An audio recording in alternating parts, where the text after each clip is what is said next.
आज का हमारा जो टॉपिक रहने वाला है वो है unit number 2। So today we are going to start unit number 2, in which we are going to study about the four main pillars of yoga. ठीक है, हम चार मुख्य स्तंभों के बारे में बात करने वाले हैं, विच आर ज्ञान योग, कर्म योग, भक्ति योग एंड ध्यान योग। ध्यान योग जो है इंटरचेंज कर दिया जाता है कई बार राजयोग से, but dhyana yoga is a part of Rajayoga. Will discuss it about it later. ठीक है, but will start with the jnana yoga. ठीक है, so unit number 2, I am sharing the board with you. आप सभी के साथ बोर्ड शेयर कर रहा हूँ, आपको एक बार देख लीजिए। सो unit number 2, four paths of yoga. ठीक है, फोर पाथ्स ऑफ योग। So first one is Gyan Yoga. So today we are going to learn about the Gyan Yoga. So what is Gyan Yoga? Basically, it is made up of two words, Gyan plus Yoga. As you all know, Gyan means to join, to add, to connect, to unite. है ना? It means to get liberate, to achieve the higher consciousness. And what is Gyan? Gyan means knowledge or wisdom. Knowledge or wisdom. तो अभी तक बचपन से लेकर आज तक जो भी आपने ज्ञान लिया, फ्रॉम आ ए बी सी डी 1 2 3 से लेकर आज तक जो भी आपने ज्ञान लिया है, चाहे वो साइंस की फील्ड हो, आर्ट्स की फील्ड हो, कॉमर्स की फील्ड हो, या कोई भी आपने प्रोफेशन, कोई भी प्रोफेशन आप यूज कर रहे हो, ये सब these all are materialistic knowledge. ये सब आपकी मटेरियल नॉलेज है, भौतिक ज्ञान है। ठीक है, इसका आध्यात्म से कोई लेना देना नहीं होता है। ठीक है, ज्ञान यहाँ पर किस सेंस में यूज किया जा रहा है? It means spiritual awakening. ठीक है, आध्यात्मिक जागृति, आध्यात्मिक ज्ञान, स्पिरिचुअल नॉलेज से यहाँ पर अ, संबंध है। ठीक है, सो हम कौन से ज्ञान की बात कर रहे हैं? सबसे पहले तो हम इसकी डेफिनेशन समझ लेते हैं कि ज्ञान को माध्यम बनाकर सर्वोच्च अवस्था की प्राप्ति करने का मार्ग जो होता है वो ज्ञान कहलाता है। जो सर्वोच्च ज्ञान को माध्यम अगर आप बनाते हैं, if you use the path of yoga in which we make knowledge or wisdom as a medium to achieve the highest state of being, it is known as jnana yoga. ठीक है, so in this kind of yoga we are making knowledge or wisdom as a medium, right? So in this whole sadhana we are only focused towards the self realization. We are focused towards getting the knowledge or connecting with the God, right? यहाँ पर हम कोई आसन नहीं करते हैं, कोई प्राणायाम नहीं करते हैं, कोई मुद्रास वगैरह ऐसी कुछ चीजें हम यूज नहीं करते हैं, राइट? तो ये होता है ज्ञान योग। अब ये कैसे करेंगे हम, how we are going to do it, ये अभी हम थोड़ी देर बाद स्टेप बाय स्टेप देखेंगे। First, we'll talk about the knowledge. That what knowledge are we talking about? We are talking about that connection of the God, connection with the God. That our soul, हमारी आत्मा, and the Paramatma, the Supreme Soul, are same. ठीक है, ये दोनों चीजें एक हैं, ये दोनों चीजें एक ही हैं। अब क्या होता है कि आप जब यहाँ पर, अरे स्क्रीन बंद हो गई है, वेट तक। तो होता क्या है कि जो भी हमारा मटेरियलिस्टिक नॉलेज है, ये हमारे किसी काम नहीं आएगा, ये हमारे इस मटेरियल जीवन में, भौतिक जीवन में ही काम आएगा। लेकिन जो आध्यात्मिक ज्ञान है वो परम सत्य होता है। ठीक है, वो परम सत्य होता है। इसका मतलब आत्मा का ज्ञान, जब आप अपनी चेतना से जुड़ जाते हैं, ठीक है, आप अपनी इंटरनल जो आपकी कॉन्शियसनेस है, जब आप उससे जुड़ जाते हैं, तभी आप उस ज्ञान को प्राप्त कर पाते हैं।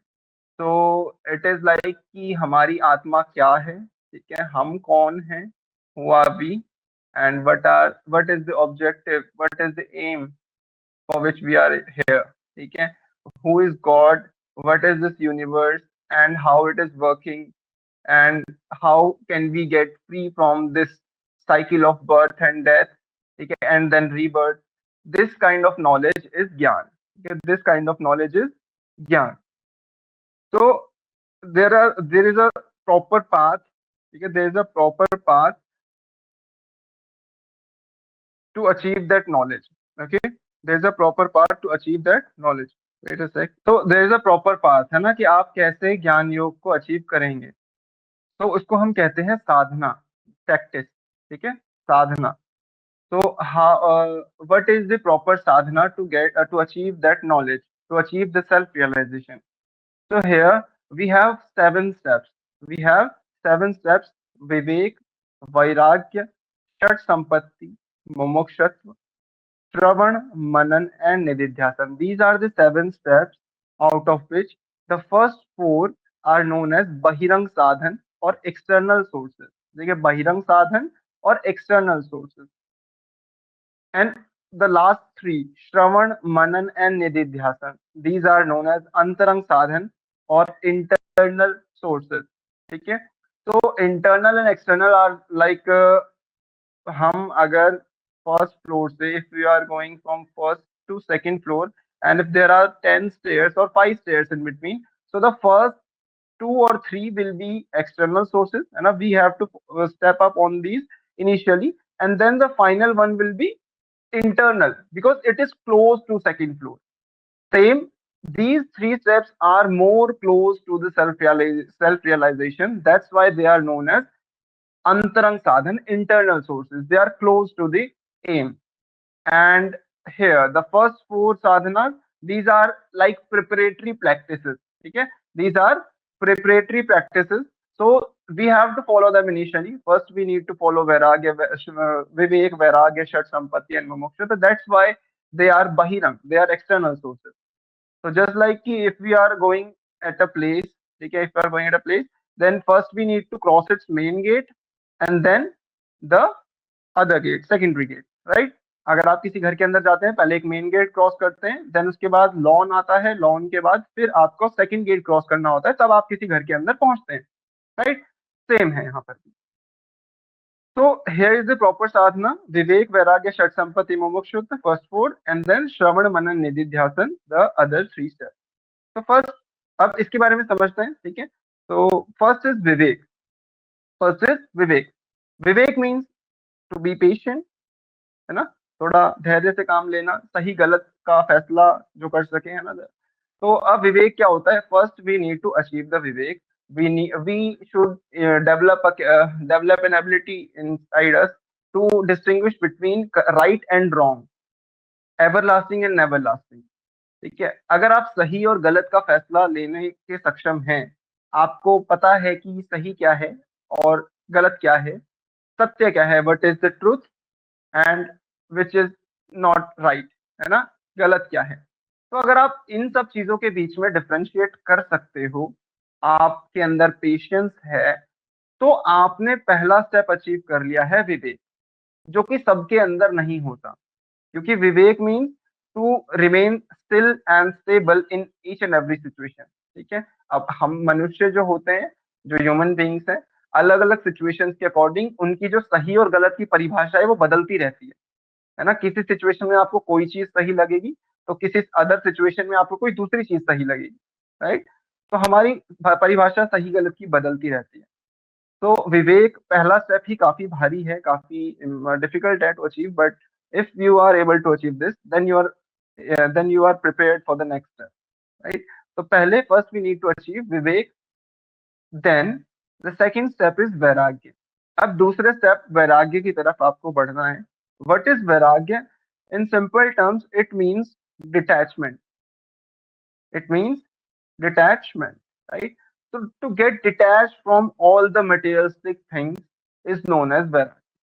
ठीक है? In simple words, to get detach from all the materialistic things, सभी भौतिक पदार्थों से विमुख हो जाना. ठीक है? अपनी दिशा को मोड़ लेना, उनकी तरफ अट्रैक्ट ना होना. ठीक है? तो यहाँ पर किन चीजों के प्रति वैराग्य की बात की जा रही है? यहाँ पर कुछ ऐसी चीजें जैसे कि कोई इंसान, ठीक है, अदर ह्यूमन बीइंग जिससे आप अटैच्ड हैं, है ना, उससे मतलब आप you should follow your duties. ऐसा नहीं है कि आपको अपने पति पत्नी के जो कर्तव्य हैं उनको नहीं निभाना है, आपको अपनी ड्यूटीज को फॉलो नहीं करना, अपने बेटों के प्रति, अपने बेटियों के प्रति, अपने माता पिता के प्रति, कोई भी आपकी रिस्पॉन्सिबिलिटीज है, तो अपने रिस्पॉन्सिबिलिटीज से आपको भागना नहीं. यू शुड फॉलो देम, है ना? You should fulfil your responsibilities, but do not get attach to them कि नहीं भाई इनके बिना तो मेरा काम ही नहीं चलेगा. ऐसा नहीं होना चाहिए. ठीक है? सबका सबके बिना काम चल सकता है. तो वैराग्य मतलब यही होता है कि आप अटैच किसी भी चीज से मत हो. आज आपके पास मान लीजिए पैसा है, if you have money today, तो आप कुछ भी कर पा रहे हो, बट इसका मतलब ये नहीं है कि कल को आपको आपके पास पैसा नहीं रहेगा तो कुछ नहीं हो पाएगा. नहीं, जीवन आपका तभी भी चलेगा, सांसें आपकी तभी भी चलेंगी, राइट? तो ऐसा कुछ भी नहीं है जिसके बिना आपका जीवन ना चल सके। तो आप किसी भी चीज से अटैच मत होइए, ठीक है। तो that sense of detachment is known as vairagya. ठीक, तो यहां तक क्लियर है सभी को, विवेक एंड वैराग्य, विवेक एंड वैराग्य। ठीक है, ठीक है। Then the third step is shat sampatti. Hindi में लिखें तो कुछ इस तरीके से होगा, षट संपत्ति। राइट, तो षट मतलब क्या होता है? Six.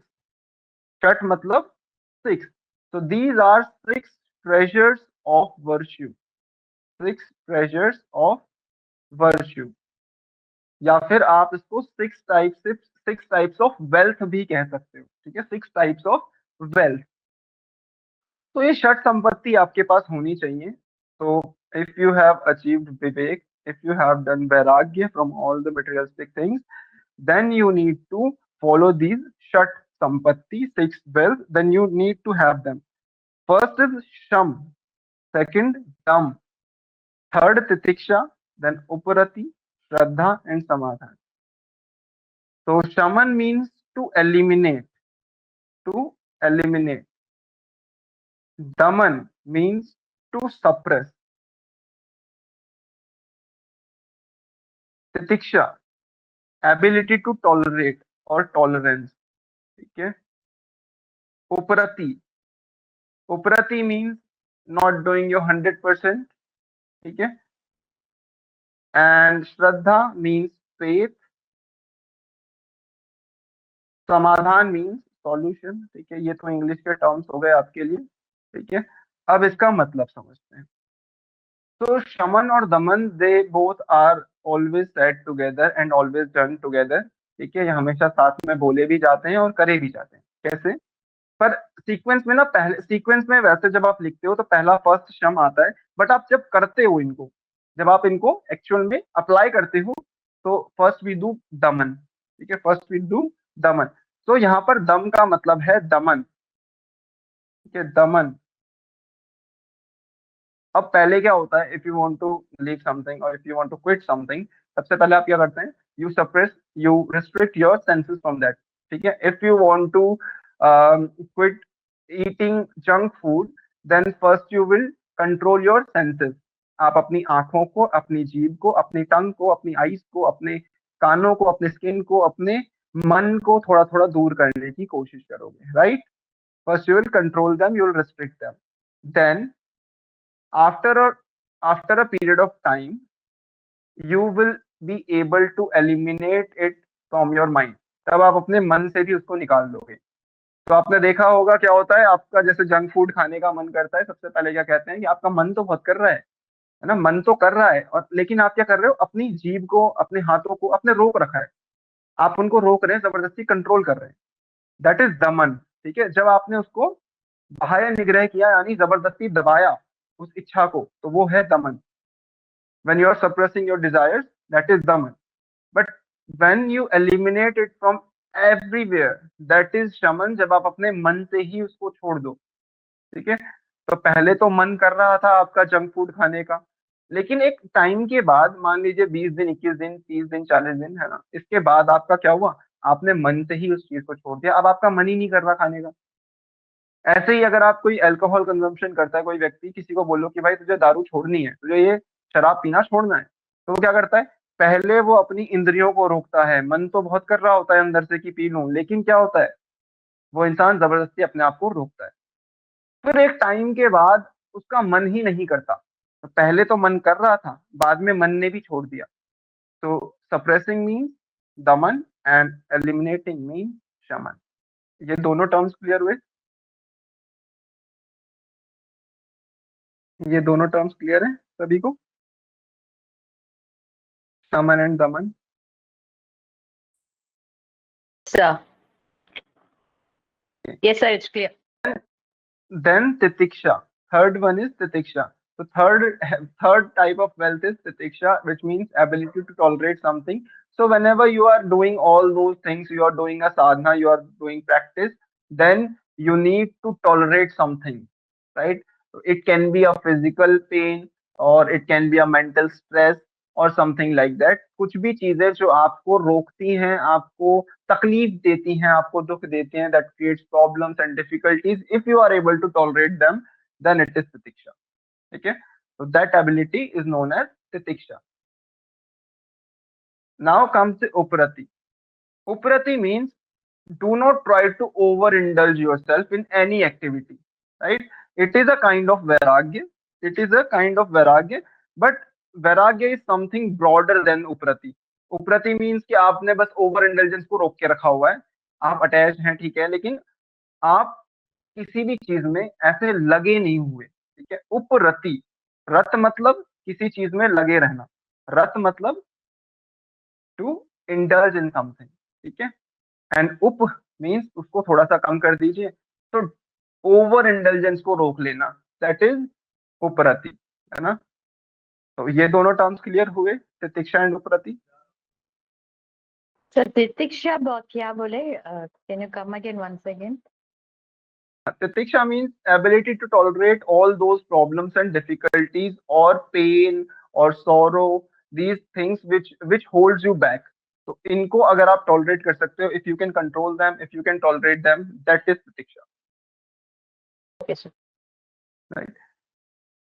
Now, Shraddha, faith, right? So if you do not have faith in anything, then you will not able to achieve its full results, right? अगर आपके पास दो डॉक्टर हैं, ठीक है, doctor 1 and doctor 2। You have faith in doctor 2, ठीक है, आपको इस पे ज्यादा भरोसा है, तो आप क्या करोगे, आप इसी के पास जाओगे, इसी की दवाइयां खाओगे, आप कहोगे कि यार that that doctor suit me well, ठीक है।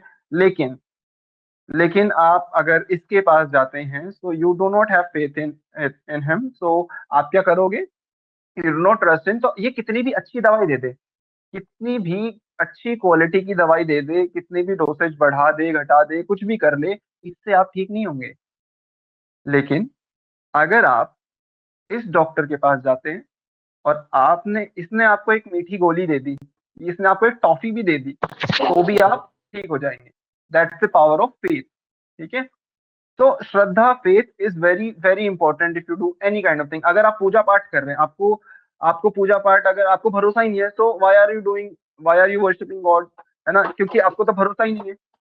तो faith is very important in any kind of thing, in anything. ठीक है, तो श्रद्धा यहाँ पर होनी चाहिए। ये क्लियर हुआ श्रद्धा क्या होती है? Yes, sir. देन समाधान। एक बार एक्सप्लेन कर सकते हैं क्या प्लीज?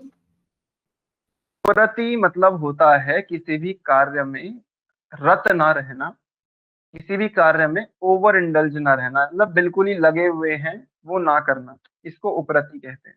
यानी सम्यक रहना, सम्यक mean to get in balance. ठीक है, तो बैलेंस रहिए, काम करना है आपको, ठीक है, आपको रिस्पॉन्सिबिलिटीज को फॉलो करना है, ठीक है, but do not over indulge. ठीक, इसको उपरति कहते हैं। एंड नाउ समाधान। समाधान means solution. If you find the solution of doing all these things, then this is solution। ठीक है, इन सबको करने का समाधान पा लेना, एक रास्ता, एक तरीका, एक एक रास्ता पा लेना इन सभी को करने का। ठीक है, तो इसी को हम समाधान कहते हैं, इसी को हम सॉल्यूशन कहते हैं। ठीक है, तो अगर आपने इजिएस्ट वे फाइंड कर लिया इन सब चीजों को फॉलो करने का, that is samadhan. Now the fourth step is mumukshutva. Mumukshutva means desire to get liberate और desire to be free from this this chakra of birth, rebirth and death, right. तो इनसे अगर आप फ्री होने की, आप मोक्ष की इच्छा पा सकते हैं, desire to get moksha, desire to get liberated, desire to desire to be salvate। तो ये क्या होगा, दिस इज मुमुक्षुत्व, इच्छा होना, मोक्ष की प्राप्ति की इच्छा जब होने लग जाए उसको मुमुक्षुत्व कहते हैं। कोई बता सकता है मुमुक्षु क्या होता है? मुमुक्षु जब मोक्ष की प्राप्ति की इच्छा जागने लगे। मोक्ष की प्राप्ति की इच्छा जो रखता है उसको मुमुक्षु कहते हैं। फॉर एग्जाम्पल, इफ इफ मैं चाहता हूँ कि मुझे मोक्ष की प्राप्ति हो जाए तो मैं मुमुक्षु हूँ। ऐसे ही if you want that you should liberate तो यू आर मुमुक्षु, ठीक है। And mumukshutva is the state in which we feel that we should liberate, ठीक है। It is a state. तो मुमुक्षुत्व में आपके मन में इच्छा आना, आपके मन में एक ऐसी डिजायर पैदा होना कि मुझे अब मुक्ति चाहिए, मुझे अब मोक्ष चाहिए, ठीक है। तो this is mumukshutva. So is it clear? These four steps are clear to you? Yes, sir. Okay. Then आगे बढ़ते हैं.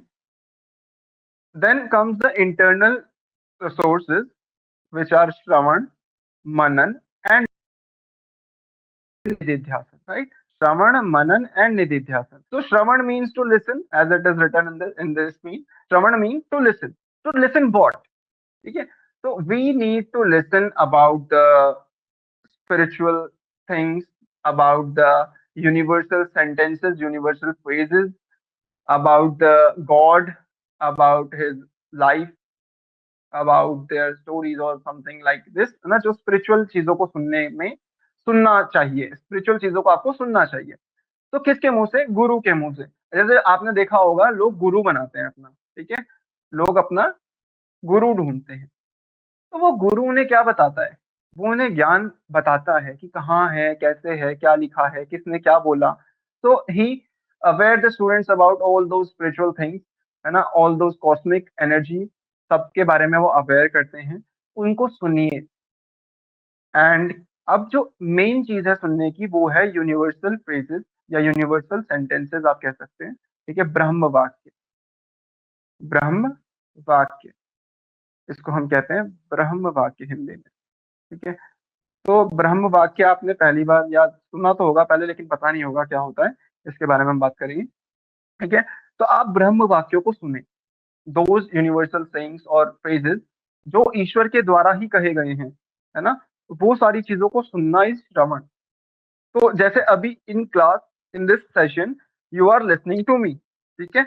मैं आपको लिख के भी बता रहा हूँ, आप मुझे सुन भी रहे हो, दिस इज श्रवण, राइट। तो आपने ऐसी ही चीज अपने गुरु, जो भी आपने अपना गुरु बनाया होगा, जो आपको गाइड करेगा मोक्ष की तरफ, उससे आप ब्रह्म वाक्य सुनेंगे, उससे आप ऐसी कथाएं, स्टोरीज, है ना, ये सब सुनेंगे। Then the sixth step is मनन, टू थिंक। अब आप उसके बारे में सोचेंगे, ठीक है। You need to think about the deep meanings of that phrases of those sentences or those stories or those sayings, ठीक है। उन सब के बारे में आप सोचेंगे खुद से, ताकि आप खुद से ही पता लगा सको कि उसका अर्थ क्या है, what is the deep meaning of that sentence, ठीक है, जो भी गुरु ने कहा। तो अभी जैसे इस क्लास में मैं आपको कुछ बता रहा हूँ, मैं कुछ आपको समझा रहा हूँ, आप मुझे सुन रहे हो, और उसके बाद आप हो सकता है घर जाके इस पर विचार करेंगे कि ये क्या बोला था, ठीक है। तो आप उसके बारे में सोचोगे, यू विल स्टार्ट थिंकिंग कि वो चीज जो थी वो क्या थी, क्या मतलब, अपने हिसाब से, अपने आप से चिंतन करना, अपने बारे में सोचना, अपने से ही सोचना। इसी से you will get to know about more deeper meaning, ठीक है। क्योंकि जब तक आप स्वयं से नहीं करोगे, खुद से नहीं करोगे, तब तक कुछ नहीं हो पाएगा। आपको कोई भी कितना बोल ले, ठीक है, लेकिन जब तक आप खुद से उसके बारे में सोचेंगे नहीं, तब तक वो बात नहीं होगी। तो जैसे आप देखते हो लोगों से आप एडवाइस लेते हो, people start giving advices, you you listen to them and then you think about them, then you are able to understand those things, right. तो मनन मतलब खुद से सोचना, उसके बारे में चिंतन करना, ठीक है। इसका मनन का मतलब होता है चिंतन करना, to think. So these two are clear or not? समझ Yes, आया? sir. Okay. Now, Nididhyasana. Now you have listened to your guru, and now you have you need to think about them, and now you are able to understand the meanings of those phrases, those stories, those sentences which your guru have told you. Right now, Nididhyasana means to apply those things in the world, to apply those things in the world. So the feeling of oneness, it means the feeling of oneness actually, but you are applying those listenings and those thoughts in the world.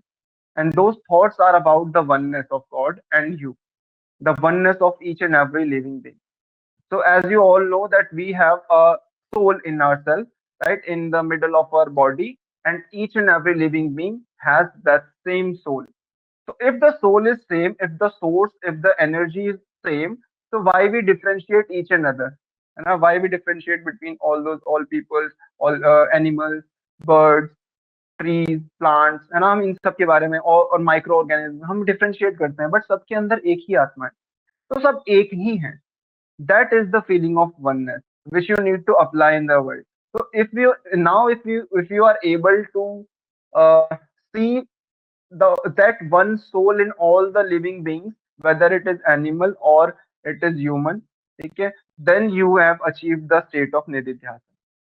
So nididhyasa means the feeling of oneness in all the creatures, all the living beings, right? अब समझते हैं कि हमने सुना क्या, what we heard and what we thought and what we apply, right? So here Brahma Vakya, those universal phrases are Aham Brahmasmi, Aham Brahmasmi. सुना है ये किसी ने? Have you heard about this sentences? Aham Brahmasmi. सुना है. ठीक है. It means मैं ही ब्रह्म हूँ. I am that ब्रह्म या I am Brahman. तो ब्रह्म कौन है? ब्रह्म Brahma does not refer to Brahma ji. It means Brahma means the universal soul. Brahma and Brahma, they both are different. ठीक है. ब्रह्म एंड ब्रह्मा दोनों अलग अलग हैं. ब्रह्मा जी तो क्रिएटर ऑफ द वर्ल्ड हैं, ऑफ द यूनिवर्स हैं. ठीक है. ब्रह्म मीन्स यूनिवर्सल सोल और यूनिवर्सल कॉन्शियसनेस और द सुप्रीम सोल या भगवान जिसे आप कहते हो या सबका मालिक एक जिसको आप कहते हो, that one thing, that one pure form of energy is Brahma, ठीक है, which is beyond all these things. ठीक है. जिसने ये सब कुछ बनाया है, ब्रह्मा जी को भी जिसने बनाया है, विष्णु जी को भी जिसने बनाया है, भगवान शिव को भी जिसने बनाया है, वो कौन है? वो है ब्रह्म. ठीक है. Now this sentence states that I am Brahma, मैं ही ब्रह्म हूं. तो who is I? I means your soul. तो क्योंकि एक बहुत बड़े सोर्स में से here is the pure form of energy and you are a small, very very small part of this soul, right? This atma is in your body, so you and this universal soul is the same, and same goes with the other living beings as well, कि ये जो इनके अंदर आत्मा है ये भी तो इसी का पार्ट है. So all those things are same. ठीक है. All those living creatures, living beings are same. तो ये चीज इसका डीप मीनिंग समझाती है आपको कि मैं ही ब्रह्म हूँ. आप you are that soul, you are that universal soul, है ना, कोई अलग नहीं, सब same. Then tattvamasi, the second sentence which mean तुम, वह तुम ही हो. तो तत्त्वम असि, तत्त्वम असि का मतलब होता है तत् वह, तुम ही हो, असि. ठीक है. वह तुम ही हो, यू आर दैट या आई एम दैट. ठीक है. ये कह सकते हो आप. तो वह तुम ही हो मतलब वह मीन्स द यूनिवर्सल सोल, तुम means your soul, they both are same.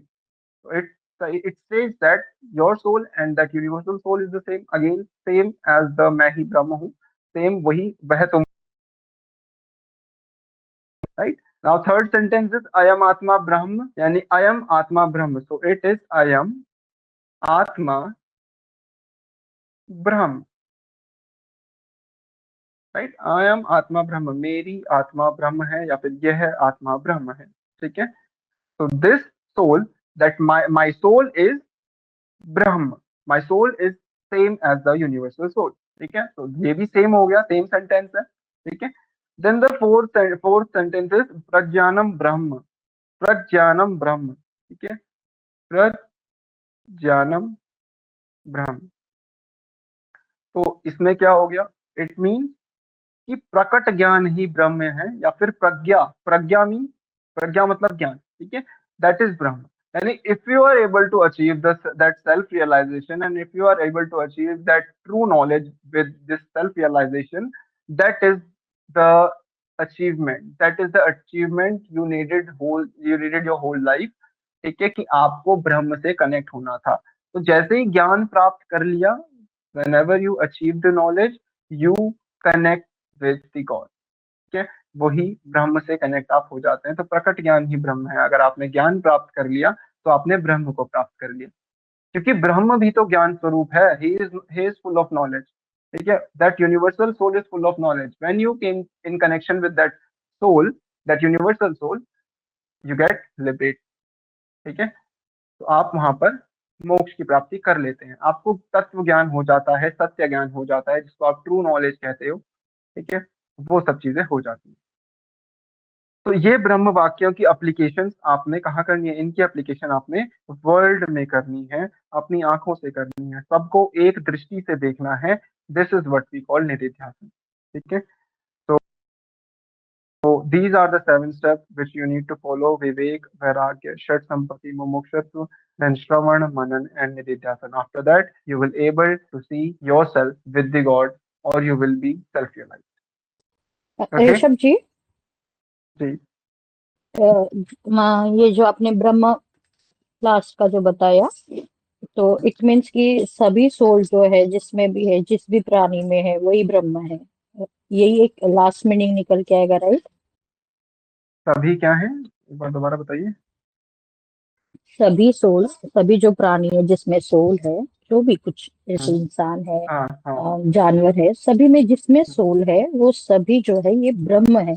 यही लास्ट एक ब्रह्म उसका के ही सारांश रूप निकल, है। हाँ, ब्रह्म के ही रूप है, या बिल्कुल। तो वही एक सारांश निकल कर आएगा, राइट? हम्म, बिल्कुल, क्योंकि वो जो आत्मा है, आप शरीर को नहीं देख रहे हैं वहां पे। ठीक है, आप वहां पर आत्मा को देख रहे हैं। शरीर तो सबका अलग है। ठीक है, मैं ऐसा दिखता हूँ, कोई कैसा दिखता है, उनकी अपीयरेंस क्या है। ठीक है, कोई फीमेल है, कोई मेल है, फिजिकल डिफरेंस तो सब में है। But there is a common thing in all, that we all have a soul. है ना, हमारे अंदर एक आत्मा है। तो हम अपनी नजर से शरीर को देखने की बजाय आत्मा को देखें, यही आपका निधिध्यासन है। कि सब प्राणी एक है। तो कभी आपने देखा महात्मा बुद्ध, जो ये सब लोग होते हैं, जो संत साधु सन्यासी होते हैं, असली वाले, पुराना नकली वाले नहीं, तो जो असली वाले होते हैं, ये किसी में डिफरेंशिएट थोड़ी करते हैं, भेदभाव नहीं करते हैं। सब सेम है। जानवर को भी उसी प्रेम करुणा से समझाएंगे, पालेंगे, प्यार करेंगे, और इंसान के साथ भी वही सेम बर्ताव होता है। बस फर्क ये है कि इंसान के पास बुद्धि है, तो वो उसे समझा सकते हैं, जानवर को समझा नहीं सकते। ठीक है, अच्छा, ब्रह्म कुमारी ऐसा। वाले भी सेम ही कहते हैं यही चीज, कि सभी प्राणियों में जो सोल है वही ब्रह्मा है। हाँ, बिल्कुल वही ब्रह्म है, वही है। ये इस तरीके से है कि बस एक बहुत बड़ी कंपनी है, और उन्होंने अपनी अपनी कंपनी और आगे फैला दी इस तरीके से। ठीक है, तो ऐसा है। तो is it clear to all? सब समझ आया सभी को? क्या है ज्ञान योग? ज्ञान योग में आप इसी ज्ञान को प्राप्त करने का एम करते हैं, तो ये ज्ञान योग कहलाता है। कोई डाउट किसी को? Sir, hmm, what is the difference between the second point and third point in Brahma Vakya, sir? Second and third point देखो, डिफरेंस कुछ नहीं है, बोलने का तरीका बदल गया है ना। There is no difference. Second point is tattvamasi, and third point is ayam atma Brahma. तत्वमसि mean वह तुम ही हो, यानी कि यू आर दैट। ठीक है, या आई एम दैट कह सकते हो। आपकी बात हो रही है, आपकी आत्मा की, कि वो जो है वो that supreme soul which you are seeing, which you are watching right now, that is the same within you. And third sentence is I am Atma Brahma, मेरी आत्मा ब्रह्म है, यानी कि I am, मेरी आत्मा, my soul is Brahma. So all in all those sentences, all those 4 sentences, your aim is to connect those soul and supreme soul. ठीक है, सिर्फ कहने का तरीका बदल गया है, बाकी जो मैसेज है, मैसेज इज द सेम। ठीक है, दैट यू आर वन। ठीक है, there is no two things, there only one, there is only one thing. यही मैसेज है, कहने का तरीका बदल गया है। ठीक है, So how Okay, can sir. we become the supreme soul, sir? The supreme soul is the supreme soul, right? How can we become the supreme soul? You do not need to be that supreme soul. You are already supreme soul. Okay, but you need to identify that. You need to find and identify that. बोलिए कुछ क्या कह रहा था? Right, सो हम बस बाहर ही ढूंढते हैं भगवान को मंदिरों में, अंदर ही हमारे ही है, ठीक है। ऐसा नहीं है कि बाहर मंदिर में जाके ही मिलेंगे, बट बस by visiting temples you get an environment, ठीक है, to just relax your mind and be stress free for some time, but the God is within you and this is the only truth, ठीक है।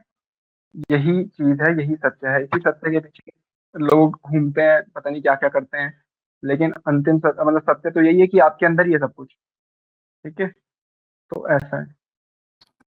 Rishabh sir, मुझे ना थोड़ा of topic एक question था कि जैसे कल मैंने सब जो नोट्स थे वो बनाए, इसके मतलब जो सारे आसन है 14 आसन जो है हमारे, तो उसमें ना एक आसन है और फिर उसके नीचे लिखा हुआ है कि काउंटर पोज, तो वो आप मुझे थोड़ा एक्सप्लेन करेंगे, what does that mean? Counter pose is something कि आपको किसी ने पंच किया, आपने काउंटर किया, ठीक है, ठीक है, तो आपने इफेक्ट कम कर दिया चीज का। तो जैसे मैं मान के चलता हूँ कि मेरे पास कोई चीज यहाँ पे, आपके पास एक आयरन रॉड है, ठीक है, एंड यू बेंट इट, आपने उसे मोड़ दिया इधर, ठीक है। अब वो क्या शेप हो गई, टेढ़ा हो गया। अब आप वापस चाहते हो कि इसे सीधा कर दो, तो क्या करोगे, आप उसे घुमा के वापस दूसरी साइड लेकर आओगे, तब जाके वो सीधा होगा ना। अगर सिर्फ सीधा करके छोड़ दोगे तो वो सीधा नहीं हो पाएगा। एक एग्जांपल के साथ बताता हूँ मैं आपको, एक सेकेंड।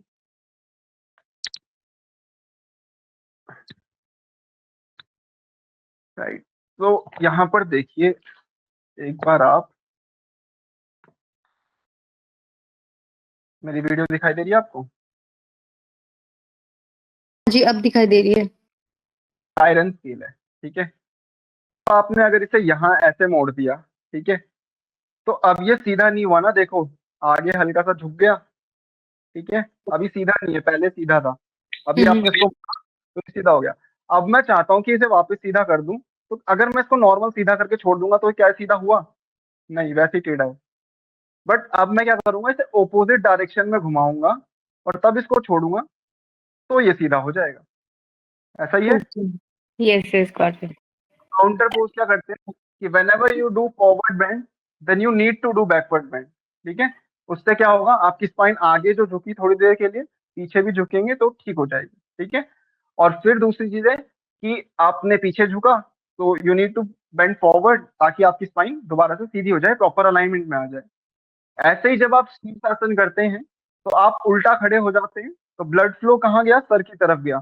तो we need to do a counter pose, we need to evenly spread blood all over the body. तो फिर हम क्या करेंगे, we need to do Shashank asana, that will spread blood evenly in our body, ठीक है। उसके तो ये क्या हो गया, काउंटर पोजेज हो गए।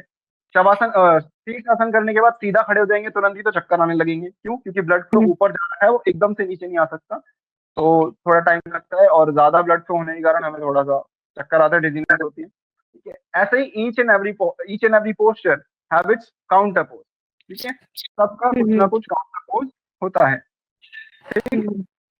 तो ये चीजें हैं। तो जो हमें रिटर्न तो जो हमें रिटर्न में 14 आई गेस 14 है आसन, तो वो मतलब वो सिलेबस है हमारा, वो मतलब आसन आ जाए आपके पास। ओके। और जो आप अभी पढ़ा रहे हैं इसका इसके आपने कुछ पीडीएफ या कुछ शेयर करी है, क्योंकि मेरी एक क्लास मिस हो गई थी तो इसीलिए। हाँ, मैंने करी है आपको पीडीएफ शेयर, उसमें व्हाट्सएप ग्रुप में है आपके पास पीडीएफ, ठीक है, भेजी है मैंने। इंग्लिश में भी है, हिंदी में भी है, और जिनको कोई भी वो होगा, ठीक है, मतलब लैंग्वेज इशू है नोट्स में, तो आप बता सकते हो। जो भी इंग्लिश में पीडीएफ होगी उसका हिंदी भी है मेरे पास, और जो भी हिंदी में होगी उसका इंग्लिश है मेरे पास, ठीक है। मैं दोनों ही भेजता हूँ वैसे, लेकिन फिर भी अगर आपको कोई बाई चांस नहीं मिलता है, हिंदी या इंग्लिश एक ही में मिलता है, तो आप दूसरे में चाहते हो तो बोल सकते हो, मैं भिजवा दूंगा। आज का जो टॉपिक है ज्ञान योग, इसका पीडीएफ मैं आपको अभी भिजवा दूंगा, ठीक है। आप इसको पढ़ लेना एक बार, बाकी मैं कल वाला जो कल पढ़ने वाले हैं वो भी आगे भिजवा दूंगा, तो आप उसको भी एक बार देख लीजिए, ठीक है। हिंदी इंग्लिश दोनों में हमें करना है ना? नहीं, आपको उसमें करना है जिसमें आप कंफर्टेबल हो, ठीक है। ओके, ठीक है, थैंक यू। बाकी वो दो इसलिए भेजता हूँ क्योंकि आप सबको सेपरेटली अलग अलग नहीं भेजा जा सकता ना, तो इसीलिए दोनों एक ही साथ भेज दो, जिसको जो चाहिए वो डाउनलोड कर लेगा, ऐसा। Okay, thank you. Okay, then any other doubt?